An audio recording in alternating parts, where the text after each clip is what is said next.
Okay, we're starting.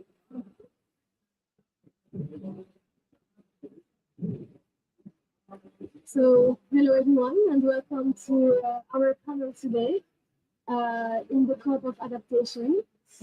So, as you can see, we have a diverse panelists here from different backgrounds as we talk about adaptation. We have thinkers, we have innovators, we have investors, and change makers having their real impact in a direct manner in the global south in general and Africa as well. So I will be starting with Genevieve. So Genevieve, you are the CEO of AgriLeisure. AgriLeisure, yes. So can you tell us about your work in Africa and how can blockchain and innovation make farming in Africa more fair and climate smart? So, in terms of the work I'm doing in Africa, I've actually been working. I first started my work in Haiti, where I'm from, and I did a project where we looked at agricultural goods and getting them from the farmers to the market and creating a mechanism to track and trace this and creating fairer returns for them. So now we are we are currently looking at a project in Liberia. So if most people don't know, the Liberian conflict was caused because of the rice industry. And Liberia actually uses $300 million worth of rice every year. That's what they buy. So you can imagine the amount of rice that's being. Also, rice is a big contributor to carbon, to methane. So what we're going to be doing is looking with them on how to regrow the industry, everything from the growing, the storing, and the selling, but also looking at the climate smart in making sure that less water usage, biochar, and really looking at agriculture and data in agriculture to provide better ways of doing business. So in terms of the work in Africa, it's really first we need to educate them about the technology, that it is beyond the Bitcoin, what does it actually do, and then really creating mechanisms to have better access to market and also to financial services.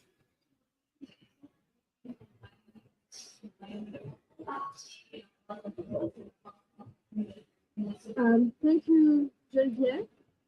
So talking about agriculture, we move forward. So you are the founder and CEO of Green Earth Agro. So how can farmers and small businesses lead Africa's green transformation through regenerative and circular approaches? And just for the rush, he's a finance guy from Luxembourg, ex-finance guy, who likes calling himself now a farmer. So we want to have your point of view of a smart farmer. I don't like calling myself a farmer. I'm a farmer. I think that's the catch. I wish I had the answer to the question how they could be a part of it, but it is an ongoing movement. So there are a lot of moving parts to the questions which you asked. There is not one cap which fits all. We need to work from bottom up. Not only technology, we need to also work on education. We need to ensure that, first of all, farmers understand what technology is. Second, we need to understand that they have electricity and internet. Third, once the technology is up and running, which there are a lot of technologies which are running, including the one from AgriLeisure, there needs to be a mechanism where that technology could be any technology, it's taught to the farmers. And last but not least, the most important, there should be finance, and you can have the best technology, you can have best education, but you need to have the money in the hand of a farmer, which I believe is not happening. So right now we are all sitting in COP. We are all trying to have a top-down approach. We need to have a bottom-up approach. I have been in Africa for a really long time, and I see intention is there. There is nothing, I'm not here to tell that we are not doing what we, but there is a gap between what we want to achieve and what we have been given as tools to fight. You cannot send someone with a war with a stick if the opposite party is fighting with a gun. So then they need to be equipped. So to your answer, to your question, I would answer in a very simple way. As you have this diverse panel, we need every part of it to come together and work. It's not only me working with farmers or she doing agriculture or you working uh, different things. We need all to come together and then the farm and equip farmers to do the transition. Thank you, Rush, for reminding us that we need to go to the ground, that education is the first step we need to have, and teach people what is the technology that can help them to adapt and create this transition. Talking about that, let's move to a more technical side about AI and innovation. So we have with us here Søren. Thank you for joining us. So you are from DG Klima from the European Commission and previously deputy head of digital transformation cluster in the GIZ. And I know you've been working a lot on projects in Africa. So you've said in a previous talk that digital and sustainability program must not work in parallel, but together. From your experience, how can AI become not just a tool, but a moral compass guiding us toward more and just sustainable climate-smart solutions? Thank you. So I'm really glad to be here. Thank you for inviting me. So it's always a pleasure. So I think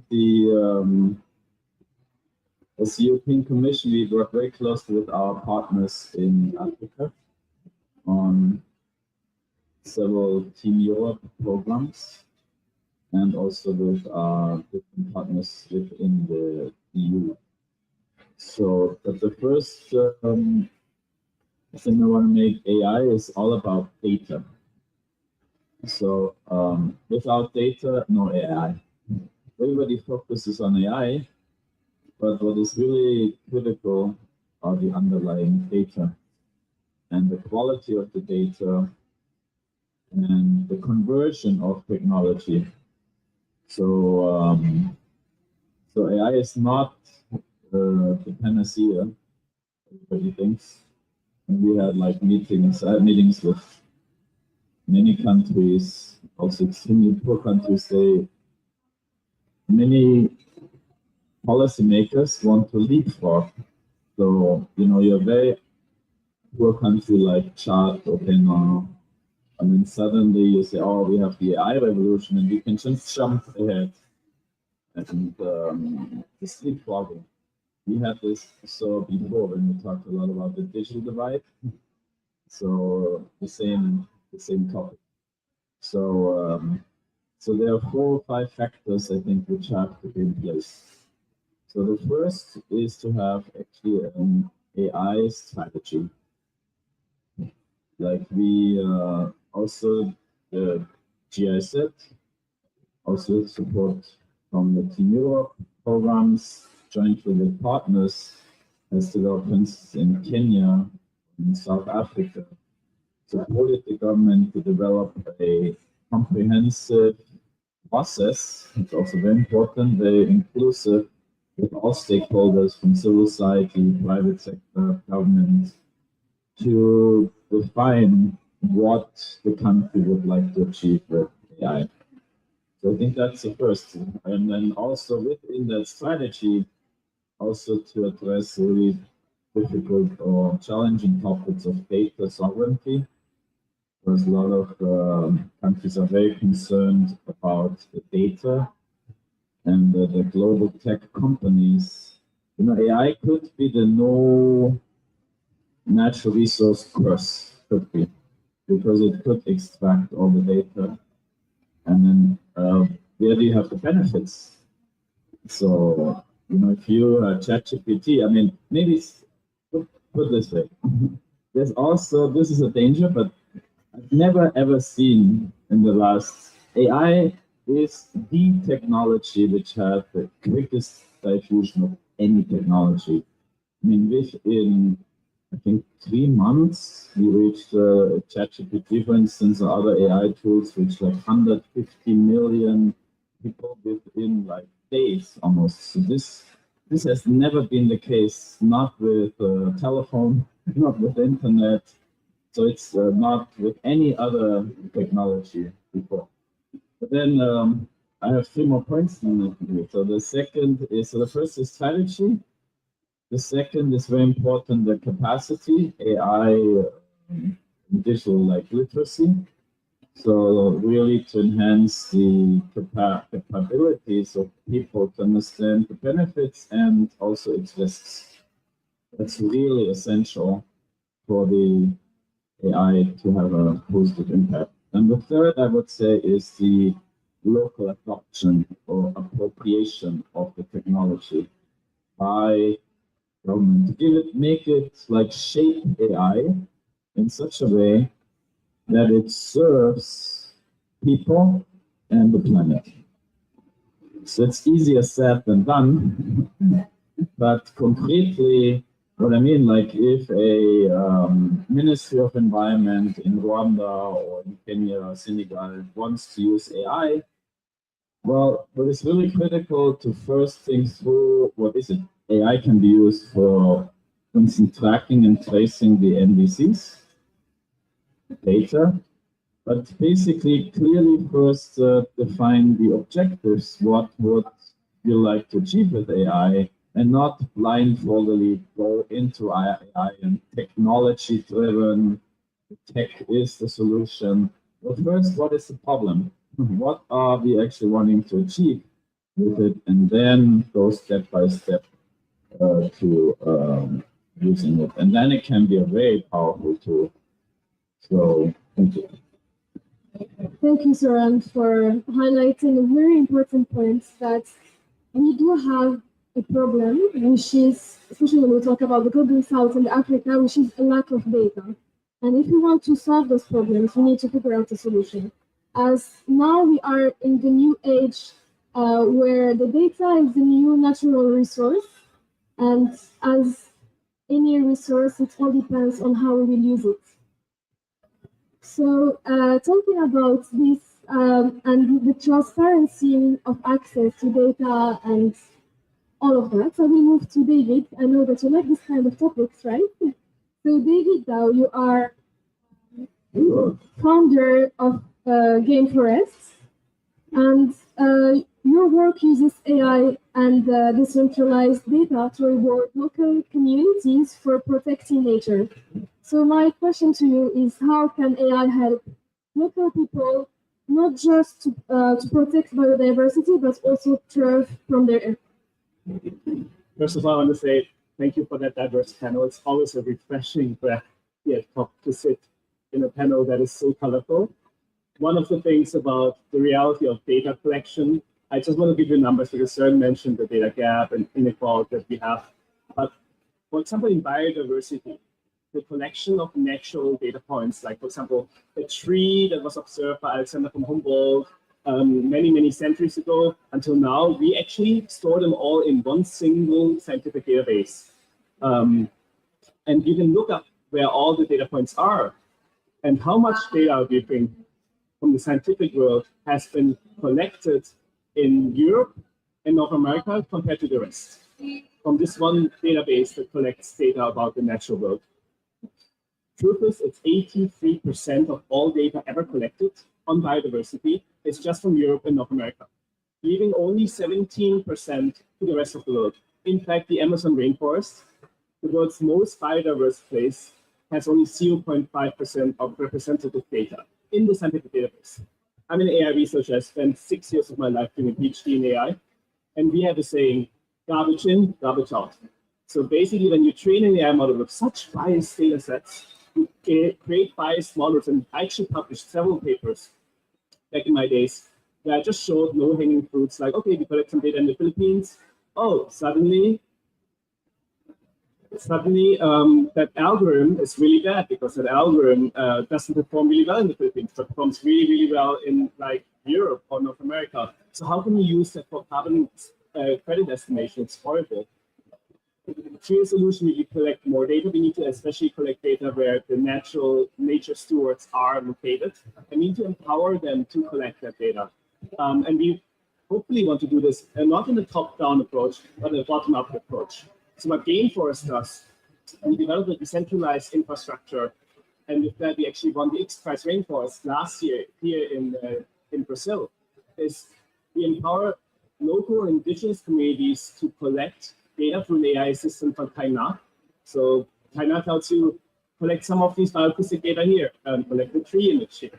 Then they store this data in a local storage server, a Mac Mini, that we buy them and store them in one of these indigenous communities that's usually connected to a Starlink, and we have several of them all around the world. In fact, we're working with 53 communities around the world that stores this data locally, and then this data is connected through a decentralized network, not blockchain. It's a technology called Upproto that the decentralized Twitter called Blue Sky is built on top. And so the communities can decide if they want to share the data, if they want to connect their little server to everyone else, or if they don't want to share the data, so it's their own treasure box, or if they want to share a little bit of the data. Why would they want to do this?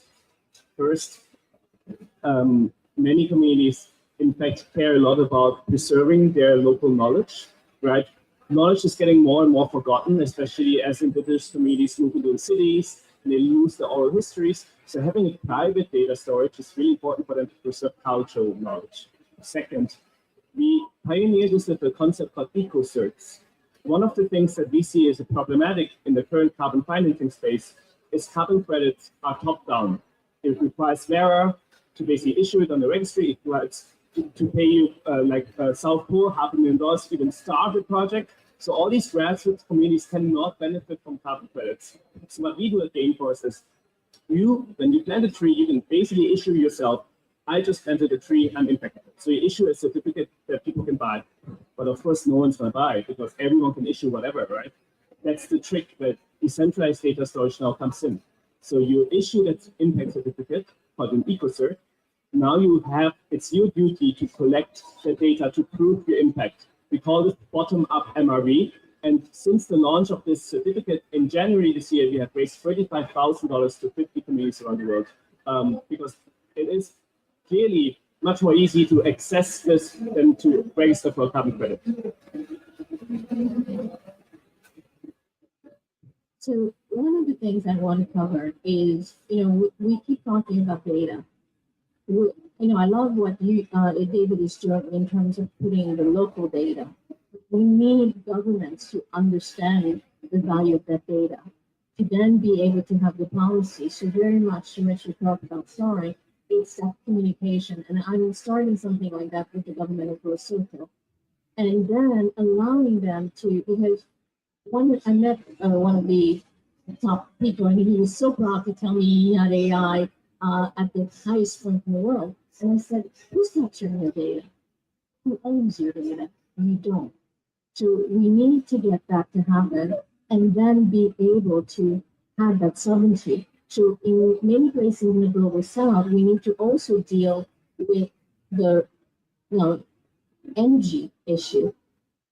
If you don't have energy, you can't have data centers. If you can't have data center, you cannot have reliable data. So being able to maintain that is going to be key. And one of the things I want to cover is with technology, you don't need to teach people technology. You need to teach them why the technology is supporting them. So it's about having technology support human rather than the technology being in their lives. Quick reply on this. I love that angle on data governance.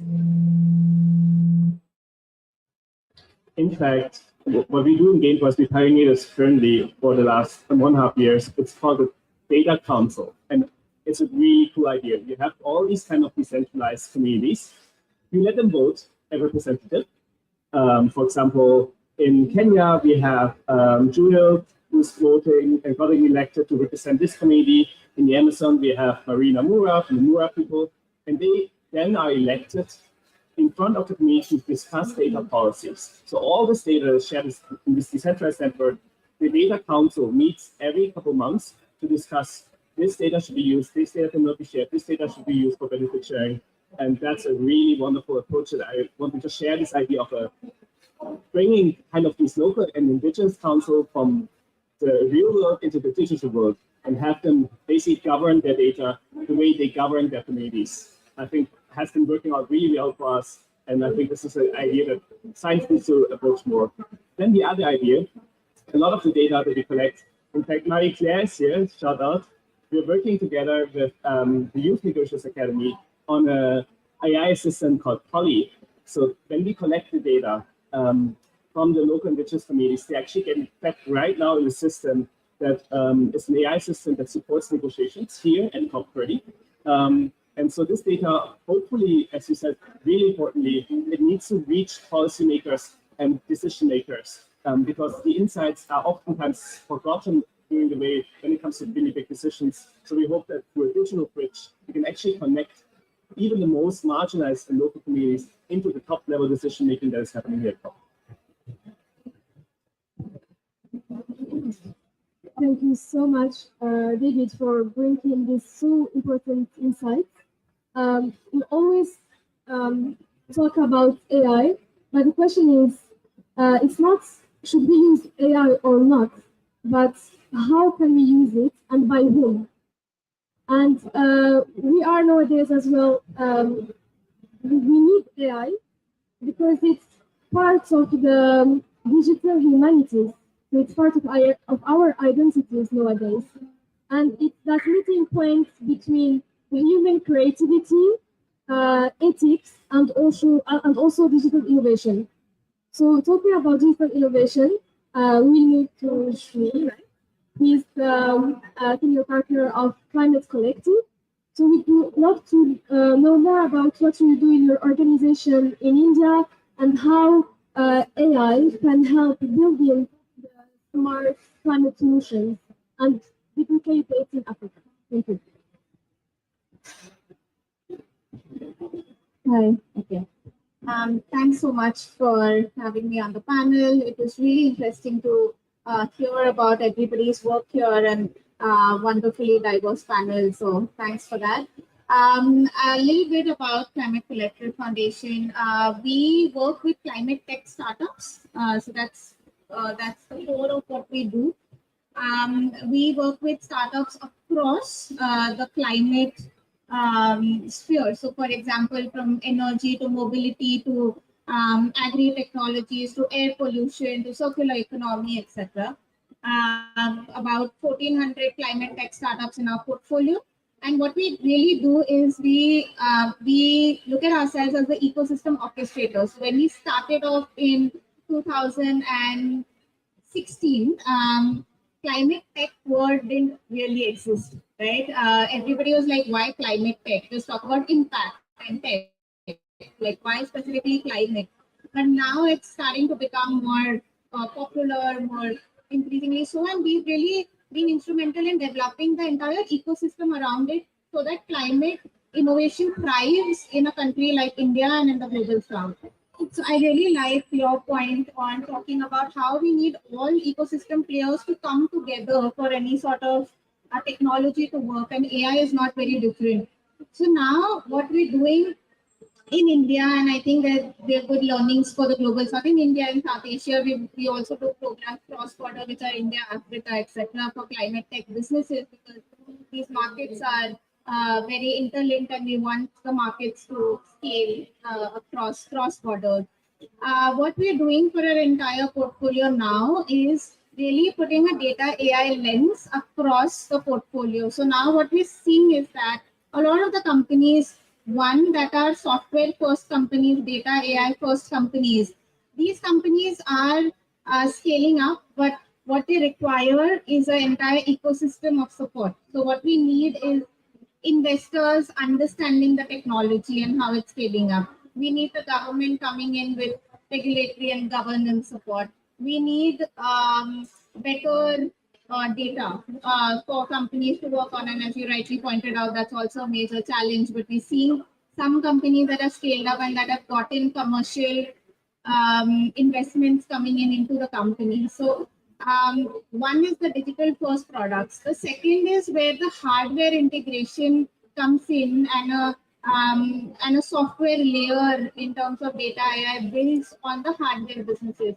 So, for example, we're seeing a lot of this in the water sector, where we see digital twins being built up for increased water quality, helping aqua farmers, and so on. So, we're seeing a lot of these technology commercializing quicker. And I think when we implement these technologies and help these technologies grow and scale in a country like India or even Africa, which has its resource constraints, where we require models which need to be cost effective, need to scale quickly, it becomes a good prototype to replicate across the global south, right? So we're seeing that a lot of technologies are sandboxed very quickly in the data AI space and the climate tech space and their intersectionality, even climate risk scenario modeling and so on. So a large portion of our effort is building that layer right now and that capacity for many of our businesses that already existed in the climate tech space. The second point that I want to bring in is who's going to work in these companies, right? And we're seeing that jobs is a big challenge in the global south, not because the population is not trained in digital aspects. We have software engineers, we have engineers who are trained in data, we have AI experts, but they are not trained in the intersectionality between data, AI, and climate, right? So climate becomes a lens in which we need to bring in things from the game. We now have large-scale programs where we are training both women and youth, because we want women also to come in into the picture, getting trained in these technologies, becoming really leaders to lead the transformation, the AI transformation. And we also look at it from the lens of equity. So are we doing really training for people who already are trained, who are already in universities, who are already in the space? But what about the people who are not that data friendly, who are not AI friendly? And one is that on the farmers on the ground who need to understand the technology, etc. But what about the job seekers and the force that we need to get in, right? And all of us are facing that problem in the global south, that we need really skilled technical people coming in into the workforce, and they need to be diverse. They need to come from different areas, because the solutions that are being built, rightly as said by the other panelists as well, need to be bottom up. We can't have them as top down. They need to be bottom up. So we need the skilled workforce also at a very local contextual level, which is also the kind of programs that we run in the space. Thank you so much for sharing the overview of the entrepreneurship ecosystem in India and how it's very powerful to have, and we should have equity to create these climate and AI solutions. I heard what all the panelists have said. I just want to bring my 2 cents of being on the ground. First of all, I have to say I agree with each and everything which the panelists have to say. But I tell you the ground reality. Where I live, I have transitioned myself from Luxembourg, which is the richest country in the world, to go to Ghana, and I don't live in Accra. I live around 200 kilometers away from Accra. 60% of the time, I do not have electricity. 98% of people do not have internet. Forget internet, they don't even have a phone. How do we collect data? Every time, so I would say GIZ is one of my partners. I work with them. I work with GIZ to make biomass and biochar. They have given us technical assistance in non-digital business development. I have UNICEF, I partner with them. They have given me technical support for digital development. Now I have developed the tech. It's not a heavy tech, it's just an app which people can use. But there is no one who's wanting to download that app. I am going, and now to adopt that technology, I need a lot of money to go house to house. And the first question they said, okay, we'll use the technology, give me the mobile.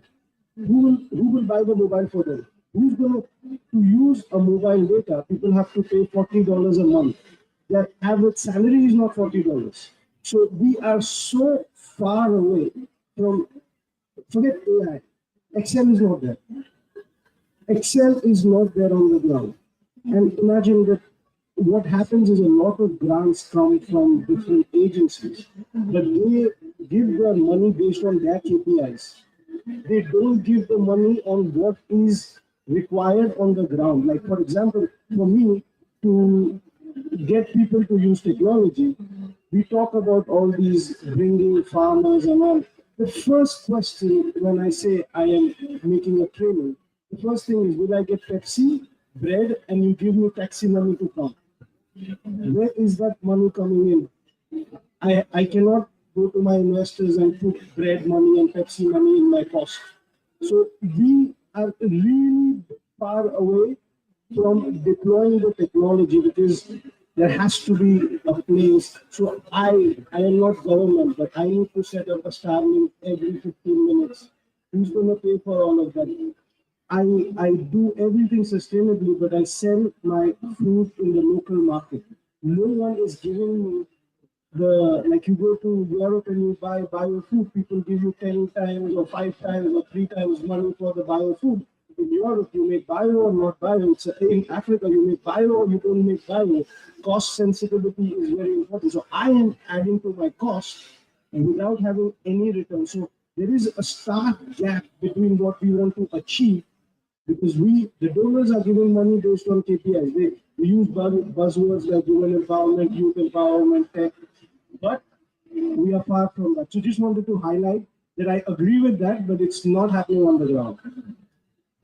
Everyone wants to speak to this point. Okay, just one very quick point.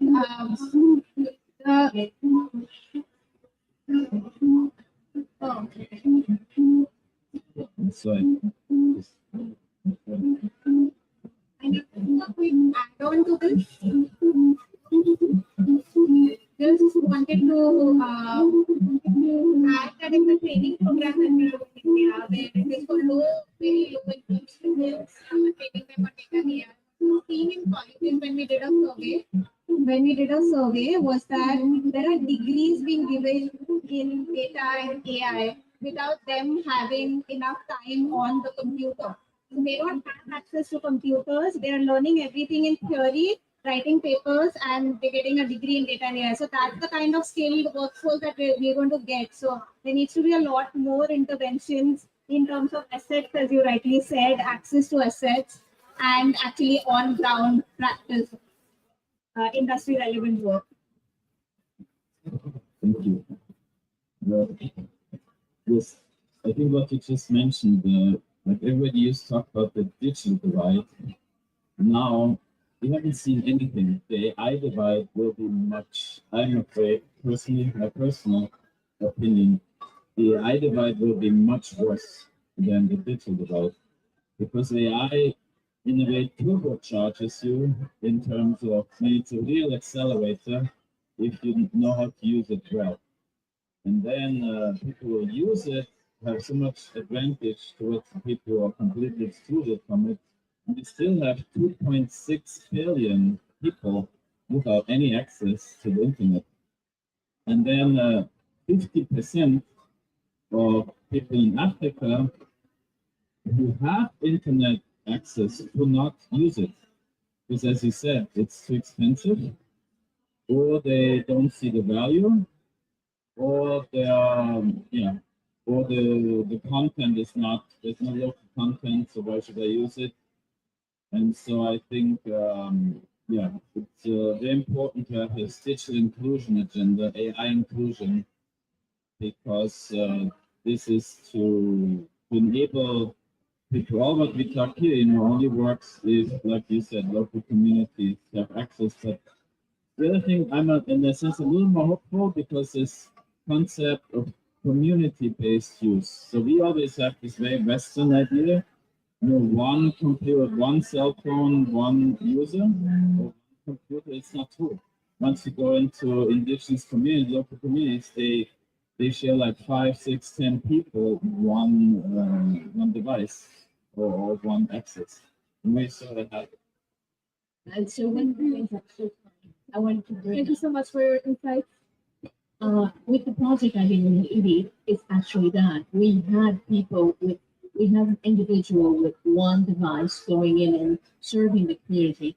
What I think there is about AI that we're not really getting to now, we can translate it very quickly into local languages, so we can actually be able to communicate better. So there are advantages, but we also need to do the protection, and that's the part that worries me. Because, and when we talk about, so David, I already took David's number because I think that there are opportunities of really creating for these communities because there's value. So when we talk about the certificates, yes, the market doesn't exist right now, but the market is going to exist if you do the right, if you do the right things, and that is going to be key, and that's where we can bring them in technology. So as Rush said, there isn't all that internet, but who says you have to use a smartphone? You just need to be able to communicate. And that communication then allows you to have access to what you need. Thank you for sharing different insights. I don't know if you want to add something, David. I just want to open the floor for questions. So it's whenever time.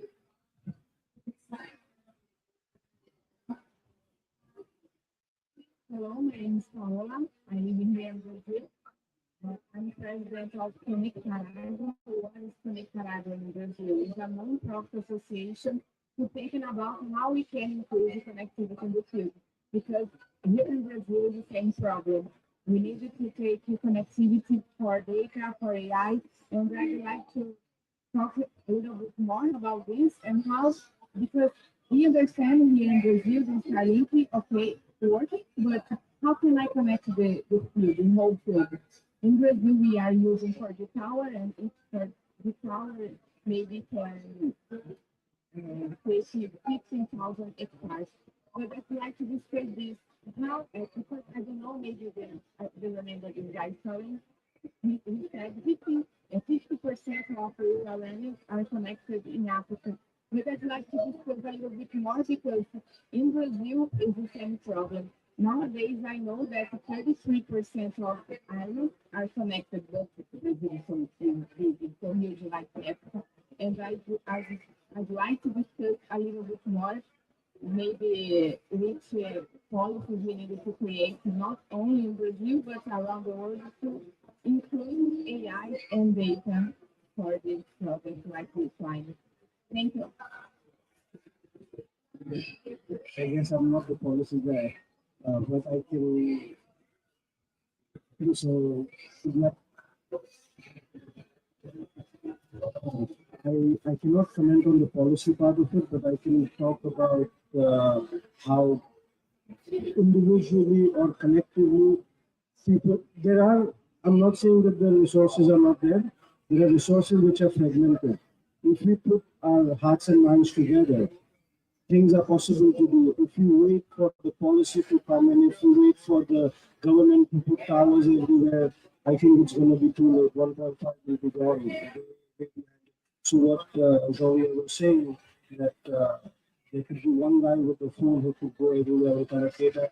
There could be SMS services which people can use. But still, using that also is a challenge. So I think that what we need to do is, like, there's a cliche. The cliche being that people don't need to know how internet works, but they can go online and they can use what they have to use. So my humble experience from last 8 years, people at the very bottom, what they're looking is when they go home, can they have food? So they're looking for immediate redemptions. So first we need to address their food insecurity and the housing issues by giving them immediate cash. It's a complicated topic, but we need to first start doing it. And once they start having money, it takes a while. And the second thing is, okay, then they realize that what's the next step. So there is enough fragmented technology which is there, where 1 or 2 or 3% persons with vision can come and aggregate everything and work for them and show them if you do this. So there is this thing about you doing yourself and showing an example. Okay, I have done it. If you do it, if you're making $10, you will make $12, $13. And if when people see it with their own eyes that there is money and then there is better future for them and their kids, they will deploy. That is my way of looking at it.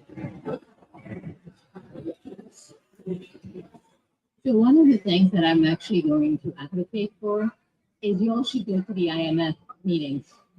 I have been going to the spring and the annual meeting. There they're talking the money and they're talking the policies. And when it comes to data, there is 7 countries putting in money in the greater South to collect data. So we should be going in and influencing those. I got to meet the lady from the WTO. She said it is not bilateral trade, it's multilateral trade, which means in multilateral trade, it's the communities making the decision on how they're going to behave. So my whole thing is, as a former banker, I felt much more comfortable over there. And so as we know that there's less resources coming in from the global north, and where they are telling us, no, we're not going to pay for what we've done, my country included, we now need to use our own pressure to advocate for ourselves and make sure that our policymakers understand actually the value, because we, the global South, feed the global North. That's the reality. So if we're going to feed them, we're going to make them pay for it also. So it's a financial piece that we have to, and so we need to start looking at how can I be nice, but actually how I can get paid for my work. Thank you so much. We'll be taking to one question. Maybe for that, just also to take the answer to your question. 2 coins, quick. Mapiomas in Brazil is doing great work putting Starlinks, and Starlinks might not cover big coverage, but you can install like a relayer and it will expand the signal a little bit. So it will help a little bit with this. And the second quick note is do the storytelling, like when you're not connected, you don't have any digital capacity, then you cannot measure anything and there's no AI. So you have to start with connection. That's probably how you start. Okay, thank you. My name is Daniela. I'm from Cancun, Mexico, and also a shaper. So it's great to see you, David, and Kenza. I'm very proud of you. But I work in government. I create public policy, and we are innovating with predictive models with machine learning to select the areas in the city that we need to invest. So I don't know if you have heard about different scenarios of this kind of use, because we need to approach more people with less money to make a great impact, a bigger impact. So that's why we are just analyzing that data to invest. Thank you so much. Should we take the second question? So my name is Chen Shun, and I'm from China, but I'm studying in Germany. So I would like to ask today, we talk about a lot about the data collection, and all of you, some of you work for the data business. So I would like to ask, when I want to buy your data, how can you ensure the data quality? Because I would like to buy some high quality data, not the low quality data. And the second question is for the topic climate change. So what type of climate change, what type of data for the climate change is private? I mean, you should collect people by people. I mean, It's not like the sky, it's more like the space. Um, Maybe some data in the climate change that well made some credit. So what kind of personal data? Thank you so much. We will answer those two questions and take your second. I think we have already. Really cool questions. I want to take answer yours and shape of our for the data value, there's an algorithm called data variation. So when you usually have machine learning model you want to train and you don't know how much each data point contributes to, what you can do is you can calculate the Shapley value of each data point and will give you a fair value of this data in respect on how useful it was for your specific machine learning task. When you don't have any machine learning task and you don't even know what you want to use the data for, then it's really hard to evaluate the quality of the data. Then only eye to eye can work. So you ask for a data sample, and like, oh, okay, this looks good, then it's fine. So it's easier when you already have a machine learning or AI model that you want to train. So data variation is the scientific discipline of this field. So really great question. Number two, privacy. There's another technology called CK, zero knowledge proofs. We talk a lot about privacy at Gainforce because after the X Prize, one of our communities that hosted the X Prize, Rainforest, was actually blocked because of the big fame, like, oh, in the Amazon, they have this big competition, $10 million. And once the military left, some people blocked the community, right? They wanted to see if there's money. So revealing the location of a place where you send funds is very dangerous. What we do, there's a new technology called zero knowledge proofs, CK, that you can prove only the things you want to prove and keep everything else secret. It's very new and it's very cool. It's actually innovated a lot by the Web3 and blockchain space. And so you can create a CK proof of your impact that only reveals, for example, how many numbers of trees you collected, but keep different kind of features, everything else secret. So that's the Thank you so much. Someone want to answer that question? So there was two questions. One was about data privacy. And this is why, for me, I advocate in a way of blockchain technology, because then you can know where it comes in. Because one of the aspects of data being sold is now we're talking about this being a new source of income, but it is not paying the people who actually participated in the work. So being able to have equitable distribution is where blockchain technology comes in that you know who started it and where you need to send the money back technically. In terms of that's why it goes back to policymakers. They need to be able to recognize. So one of the work that was done in Haiti before we went in is the World Bank and the government work on digital identity, digital data recognition, and that then allows you to be able to shield. You know, I always say think of it like a marriage. You get married, you go and you register it at the with the government. But what happens every day? Who cooks? Who cleans? Nobody knows until there is a problem and you need to go into the house and see why is there a disturbance. And we should treat these things in the same way. The data about the person being married allows them to be able to have access to recognition once they have a child, to the name and those kind of things. So that's how we should be looking at that data and simplifying it as we explain to people what this is all about. And that then also we're not going to be able to take a lot of the data is going to come from the global south. We need to not have the neocolonialism that has happened with other resources happen with this one.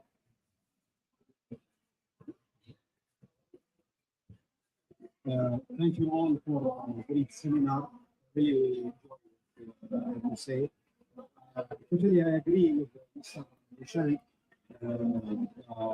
Most village they have issue with to get benefit from AI models and AI. So I think the governments, like the Ghana government, and some of the government, they should, in public policy, they should find investor from banks somewhere. And I think this is the solution. to find investors. Otherwise, we'll stay for long term, for 30 years, nothing. But I like your optimism that getting investors is the most important thing. The optimism is there. So the problem is, and thankfully, not thankfully, whatever, I come from the finance background and investment background. Investors don't care too much about climate. They don't care too much about indigenous community. They want to beat the S&P. Setting up infrastructure is not going to give them the money back. You can go to someone and say, give me 10 euros for UNICEF, they will give that. Give me 1,000 euros for a foundation, they'll give that. Give me 50,000 euros, which they can tax deduct, give that. But you tell them 50,000 put in infrastructure, they will not do it. So I believe that this is a very difficult situation where this money for me cannot come from investors. It has to come from the government. There has to be better tax connections. There has to be better distribution. Because think of you as an investor. Why would you put money in someone else? Imagine you have your own house. You will not put a router and have a Claro connection from the next person's house. It's not the thing how it works. I have tried for 8 years. No one has given me money. If you have a better idea, I will try it that way. But no investor cares anything other than his return on investments. And maybe someone else has other things to say to this. We're running out of time. Just to add something quickly for Daniela. So I work on cyber democracy. So I know there is a very good example of Mongolia. They're using some tools of the cyber democracy to include some citizens in a digital way to have for the participation, consultation for experts and everything. So we can discuss about it later. Thank you everyone for attending. It was a very nice discussion with a diverse background and very deep. I will give me just, I always like to end up my session with some positive vibes, let's say. So I would ask you for one last sentence. What's your hope when you think about the future of Africa?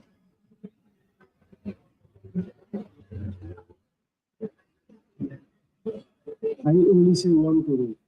If there is no solution, it is not a problem. I hope that there's equitable AI transformation that improves youth and bring them together. I know it's going to be positive because Africa is the next place where things are going to happen. So it's just giving them the resources and the tool and the recognition that it is going to be the place. Obviously, it's also going to be Brazil, but there you're talking about 2.5 million people. We're going to have to feed and keep them busy. A famous statistician once held a workshop in Africa and said, also with hope, so in 10 years, I hope that I visit your country and I see like the bright future. And then after that workshop, an African woman came to him and said, you got it wrong. It should be in 10 years, I visit your country to see how great you got. Thank you so much, all of you. We can see here that we have the power of collaboration to create a lot of incredible things. So yeah, the future of Africa is here thanks to your innovation, investment, and we don't have to give up, right, Trash? All right, thank you so much all for attending and participating in our panel. And let's take a picture before we go. Thank you. And thank you, Miro, for all the assistance.